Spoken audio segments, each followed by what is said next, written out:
Hola, ¿cómo están amigos? Sean ustedes bienvenidos a una nueva historia en tu canal Historias Encriptadas. Un saludo y un abrazo para todos ustedes que se conectan a desencriptar esta nueva historia.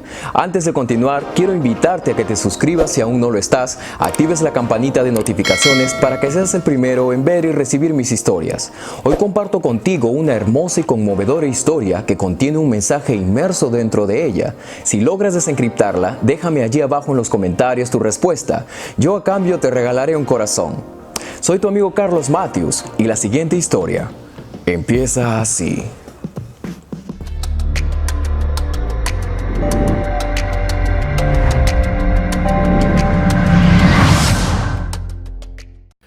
En Perú vivía un hombre que toda su vida había corrido tras la suerte.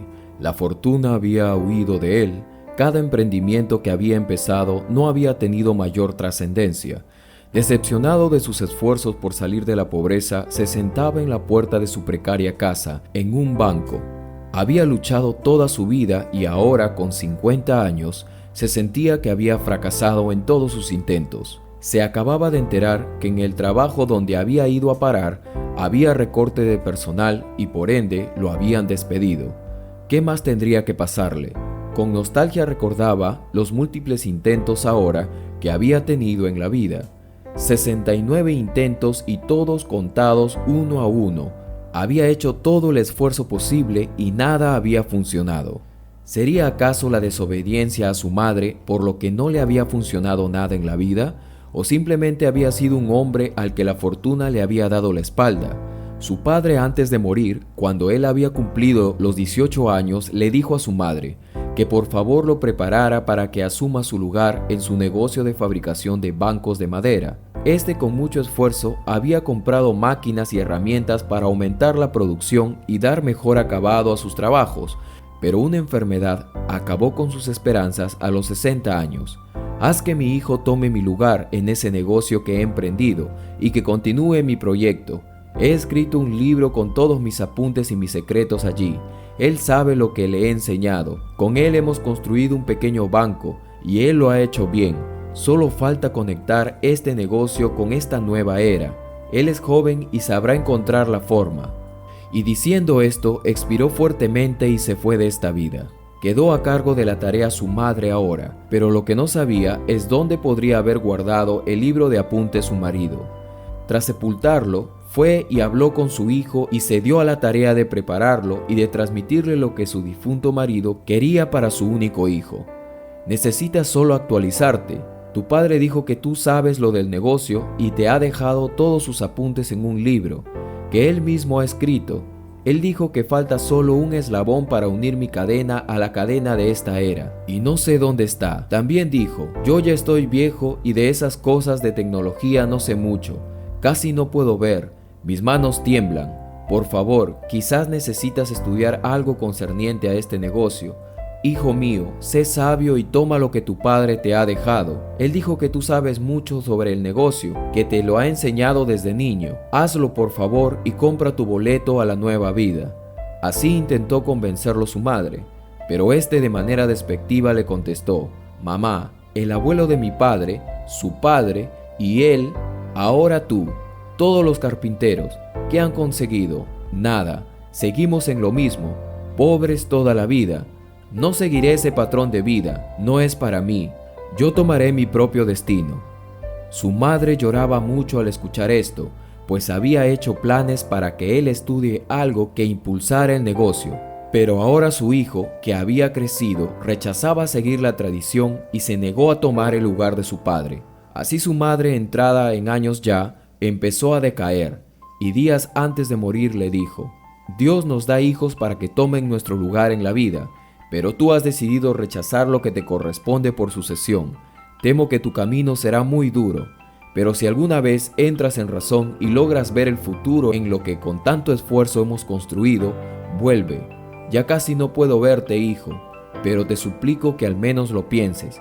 Y diciéndole esto, le señaló un banco pequeño, el cual había sido hecho de la mejor madera y tallada con una maestría singular. Cuando te canses de tu búsqueda, recuerda que a tus 10 años construiste ese banco. Esto te servirá al menos de apoyo en tus días, y diciéndole esto, respiró profundo y también se fue. El llanto había invadido toda la habitación, la gente que conocía a su madre, los clientes y familiares cercanos. Pero él, en sus ojos, solo veía a una anciana vieja y acabada por la pobreza, y que solo había ido a reunirse con Dios. La ley de la vida, decía él.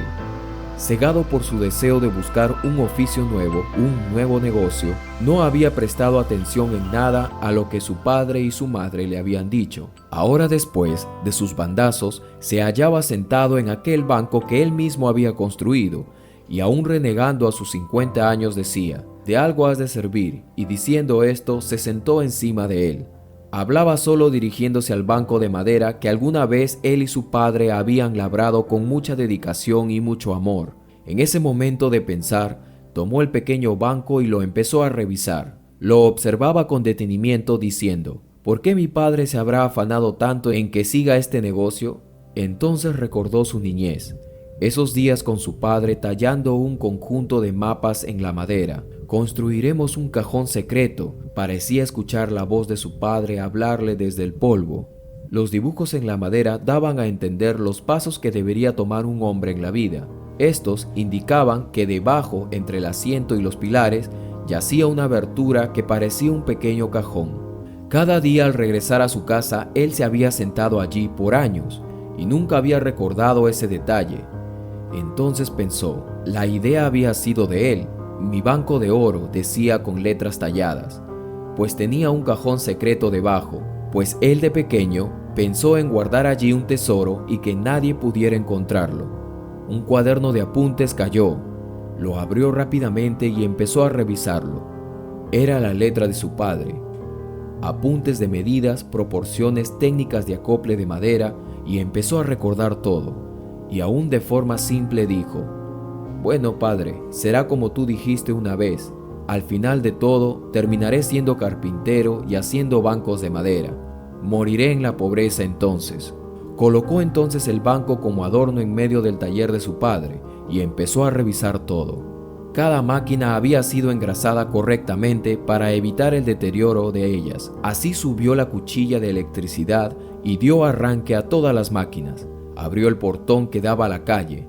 Para ese entonces, él no se había percatado que esa calle se había convertido en una avenida muy comercial. Tiendas, pistas y veredas, letreros luminosos. El área había sido designada por el pueblo como el área financiera. Esto quería decir que solo bancos, entidades financieras, consultorías económicas se podrían abrir, pero él no dio caso a eso y siguió con su apertura. Una carpintería en medio de donde se movía la mayor cantidad de dinero, pero un lugar donde también la gente adinerada, dueños de restaurantes, hoteles, los principales proveedores de tecnología informática y agentes de finanzas pasaban a diario a por montón. Obtuvo algunos contratos al instante para la fabricación de muebles rústicos para unos restaurantes, y por esos días llegó un hombre y le ofreció una laptop y lo instruyó para que pusiera su negocio en internet. Abrió una plataforma entonces donde él expondría sus trabajos, el proceso de elaboración, materiales, todo lo concerniente a la carpintería. Ahora siempre andaba con el libro de su padre en la mano. Compró una cámara después y se capacitó en ello. Ahora estaba en una de las principales plataformas de internet. Cerró sus puertas por un tiempo pues los clientes eran demasiados. Contrató a otros con talento para que se encargasen de la fabricación de las órdenes, mientras él se enfocaba en el impulso de su empresa por internet. Así ofreció clases gratuitas de carpintería y en días se enamoró de su profesión. Muchos le seguían en todas las plataformas, solicitaban sus consejos y se ponían en contacto con él. Enseñar la carpintería y transmitir ese oficio era lo suyo, pero ahora lo estaba haciendo por internet. Sus estudios no se detuvieron, pues al año la plataforma donde ofrecía sus cursos obtuvo los requisitos para que le asignen publicidad, y así en un año grandes cantidades de dinero empezaron a llegar a su cuenta bancaria. Estaba ayudando a muchos a conocer su oficio y al mismo tiempo le pagaban. Era dinero real. Tenía por un lado los contratos de su taller y por otro lado, ahora le pagaban por enseñar por internet. El libro de su padre valía mucho dinero. Su conocimiento valía mucho dinero. El negocio de su padre estaba en el lugar correcto. Ese era el eslabón que faltaba: conectar los oficios antiguos con la nueva era. Logró en un año lo que casi toda su vida no había podido hacer. Se dio cuenta que siempre había tenido ese eslabón. Se había sentado todos los días sobre él. Había sido un mendigo sentado en un banco de oro. ¿Qué les pareció esta historia, mis queridos amigos? Así estamos muchos de nosotros hoy en día, sentados como un mendigo en un banco de oro. Estamos sentados sobre nuestros talentos, nuestros dones, el conocimiento que nuestros padres nos han dejado, y solo hace falta conectarlos con la época, ponerlos en los ojos del mundo. Muchos morirán pobres y sentados en un banco de oro probablemente.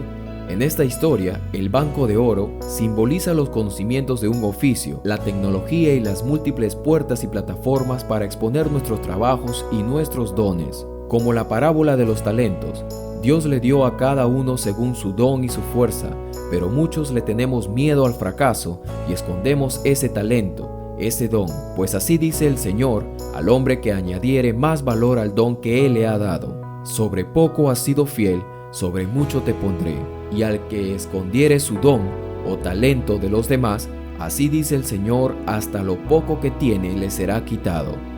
Ruego a Dios que seamos sabios en engrandecer los dones con los que hemos nacido. Si te ha dejado un oficio tu Padre, un negocio, actualízate, estudia la nueva era y Él te favorecerá. Que tengan un buen comienzo de año, mis queridos amigos. Esta es una nueva oportunidad. No la desperdiciemos. Recuerden que si aún estamos vivos, es porque nuestra obra aún no ha terminado. Un abrazo, soy tu amigo Carlos Matthews y reciban ustedes un feliz año nuevo para todos.